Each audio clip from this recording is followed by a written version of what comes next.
अस्सलामु अलैकुम वरहमतुल्लाह।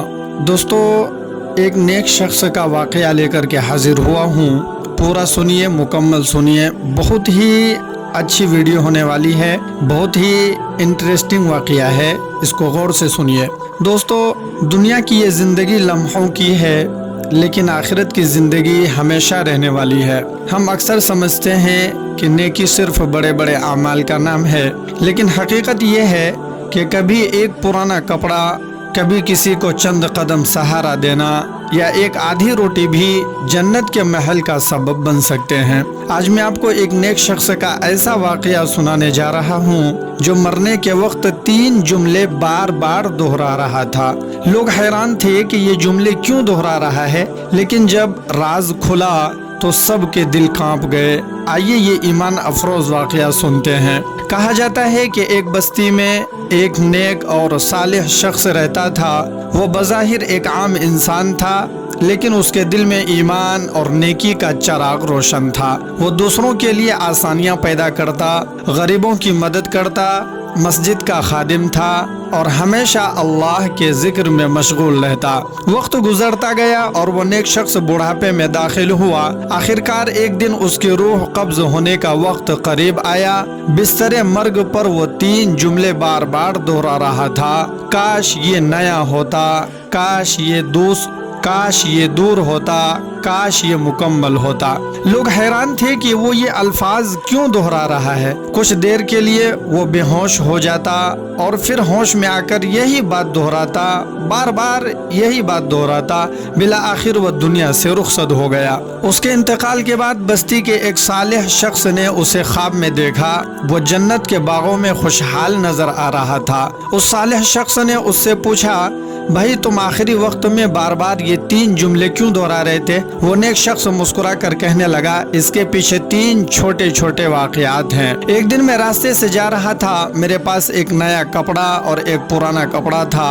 रास्ते में एक गरीब शख्स मिला जो सर्दी से कांप रहा था। मेरा दिल पसीज गया और मैंने अपना पुराना कपड़ा उसे दे दिया। जब मैं मरने के करीब पहुंचा तो फरिश्तों ने मुझे जन्नत में एक आलीशान महल दिखाया और कहा, ये उस अमल के बदले है। मैंने वो महल देखा तो दिल में ख्याल आया, ये तो पुराने कपड़े के बदले है। अगर मैं नया कपड़ा दे देता तो इनाम और भी बड़ा होता। इसीलिए मेरे मुंह से निकला, काश ये नया होता। एक दिन मैं मस्जिद जा रहा था। रास्ते में एक अपाहिज शख्स मिला जो मस्जिद जाना चाहता था मगर चल नहीं पा रहा था। मैंने उसे सहारा दिया और करीब की मस्जिद तक ले गया। जब मैं वफात के वक्त करीब पहुंचा तो मुझे जन्नत में एक और महल दिखाया गया और कहा गया, ये उस अमल के बदले है। मैंने कहा, या अल्लाह, मस्जिद तो करीब थी। अगर मस्जिद दूर होती तो मैं ज्यादा देर उसे सहारा देता और इनाम भी ज्यादा होता। इसीलिए मैं कह रहा था, काश ये दूर होता। एक दिन मेरे पास एक रोटी और एक आधी रोटी थी। रास्ते में एक भूखा मिस्कीन मिला। मैंने सोचा कि आधी रोटी दे दूं ताकि मेरे लिए भी कुछ बाकी रहे। जब मेरी रूह कब्ज होने लगी तो मुझे एक और महल दिखाया गया। फरिश्तों ने कहा, ये उस अमल के बदले है। मैंने वो महल देखा तो कहा, काश मैंने पूरी रोटी दे दी होती। इसीलिए आखिरी वक्त में मेरे लबों पर ये अल्फाज थे, काश ये मुकम्मल होता। मेरे दोस्तों, इस कहानी से, इस किस्से से, इस वाक़ये से हमें सबक मिलता है। वो नेक शख्स ख्वाब में कहने लगा, भाई ये 3 बातें मुझे उस वक्त समझ में आई कि अल्लाह के यहाँ नेकी खा कितनी ही छोटी हो, इसका बदला बहुत बड़ा है। इसलिए किसी नेक अमल को हकीर न समझना। कभी पुराने कपड़े के बदले जन्नत का महल मिल जाता है।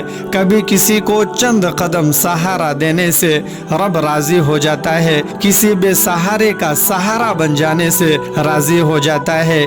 किसी यतीम और बेवा की मदद कर देने से रब राजी हो जाता है। اور کبھی آدھی روٹی دینے سے اللہ کی رحمت کے دروازے کھل جاتے ہیں۔ کسی پیاسے کو بھی پانی پلا دینے سے بے حد اجر و ثواب اللہ تعالی عطا کرتا ہے۔ راستے سے کسی تکلیف دہ چیز کو ہٹا دینا بھی یہ بھی ایک اعلیٰ درجے کا ثواب حاصل کرتا ہے۔ میرے عزیزو، یہ واقعہ ہمیں یہ سبق دیتا ہے کہ ایک مومن کے چھوٹے چھوٹے اعمال بھی اللہ کے ہاں بہت بڑے قدر رکھتے ہیں۔ ایک پرانا کپڑا، چند قدم کا سہارا، یہ آدھی روٹی جنت میں ایک عالی شان محل کا سبب بن سکتے ہیں۔ ایک گلاس پانی، راستے سے تکلیف دہ چیز کو ہٹا دینا۔ اصل بات یہ ہے کہ نیت صاف ہو اور عمل اللہ کی رضا کے لیے کیا جائے۔ اور ہمیں نصیحت ملتی ہے، کبھی نیکی کو چھوٹا نہ سمجھیں۔ آپ کوئی بھی نیک کام کرتے ہیں، کوئی بھی نیک عمل کرتے ہیں، میرے عزیزو، اس کو چھوٹا نہ سمجھیے۔ اللہ تبارک و تعالی اگر اس عمل کو قبول کر لے، آپ کے اس عمل میں اخلاص ہو اور اللہ قبول کر لے، تو پھر بہت بڑے پہاڑ کے برابر اللہ تبارک و تعالی اجر و ثواب عطا کرتا ہے۔ ہو سکتا ہے کہ ایک معمولی سا عمل آپ کی مغفرت کا سبب بن جائے۔ بہترین چیز اللہ کے لیے قربان کریں۔ اگر دو چیزوں میں اختیار ہے تو بہتر چیز اللہ کے راستے میں دے کر زیادہ انعام پائیں۔ دوسروں کے لیے آسانی پیدا کریں۔ بھائی، دوسروں کے لیے آسانی پیدا کریں، مشکلات کھڑی نہ کریں، پریشانیاں کھڑی نہ کریں، مشکلات کو پیدا نہ کریں، آسانی پیدا کریں۔ کسی کو سہارا دینا، کسی کا مدد کرنا معمولی لگتا ہے مگر اللہ کے یہاں عظیم ہے۔ نیت خالص رکھیں، اپنے نیتوں کو صاف رکھیں، اپنے دلوں کے اندر، اپنے نیتوں کے اندر اخلاص پیدا کریں۔ نیکی صرف اللہ کی رضا کے لیے کریں۔ خالص رکھیں اپنے نیتوں کو، اپنے دلوں کو صاف رکھیں، اخلاص پیدا کریں اپنے دلوں کے اندر۔ نیکی صرف اللہ کی رضا کے لیے کریں، کسی کو دکھانے کے لیے، دکھاوے کے لیے یا شہرت حاصل کرنے کی نیت نہ ہو۔ شہرت حاصل کرنے کے لیے ہم کوئی بھی نیک عمل نہ کریں، ورنہ وہ عمل ہمارا قابل قبول نہیں ہوگا۔ اور آخرت کو ہمیشہ یاد رکھیں، دنیا کی چھوٹی چھوٹی قربانیاں جنت کے بڑے بڑے انعامات میں بدل جاتی ہیں۔ آپ دنیا میں کوئی بھی چھوٹا سا بھی عمل کرتے ہیں، کوئی چھوٹی نیکی کرتے ہیں، کیا معلوم وہ اللہ تبارک و تعالیٰ کے نزدیک بہت بڑا مقام اور مرتبہ حاصل کروا دے؟ کچھ نہیں کہا جا سکتا۔ اس لیے میرے دوستو، اللہ کی ذات پر یقین کرتے ہوئے آپ اپنے اعمال کو سدھاریں اور چھوٹی چھوٹی نیکیاں بھی کریں۔ دیکھیں، قدم قدم پر اگر گناہ ہے تو قدم قدم پر نیکیاں بھی ہیں۔ ہمارے لیے ضروری ہے، ہمیں چاہیے کہ ہم گناہوں سے بچیں اور نیکی کے راستے کو اختیار کریں۔ اللہ تعالی ہم سب کو اس واقعے سے سبق حاصل کرنے والا بنائے اور دوسروں کی مدد کرنے کی توفیق عطا فرمائے۔